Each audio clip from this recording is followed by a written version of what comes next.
और हुकूमती मुज़ाकराती कमेटी के सरबराह परवेज खटक ने बोल टीवी के जरिए मौलाना फजल रहमान को हुकूमत हटाने का आईनी रास्ता बता दिया। परवेज खटक ने कहा कि मौलाना साहब हुकूमत को तब्दील करने का आईनी तरीका मौजूद है। मौलाना साहब असेंबली में अपनी अक्सरियत साबित करें, आप असेंबली में तहरीके अदम एतमाद लाएं।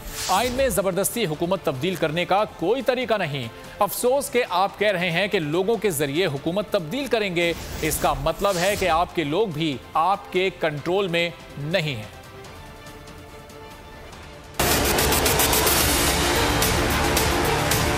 देखिए, मौलाना साहब का मेरा ये पैगाम है कि हुकूमत को तब्दील करने का आईनी सारे रास्ते हैं।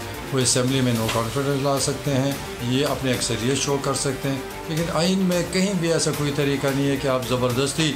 और फिर अफसोस इस बात का कि पब्लिक जाएगी तो पब्लिक तो का फैसला नहीं है। इसका मतलब है कि इसको अपने अवाम पर भी वो जो लोग लेकर आए इसके कंट्रोल में नहीं है, तो इसका मतलब ये तो इंतशार फैलाना चाहते हैं।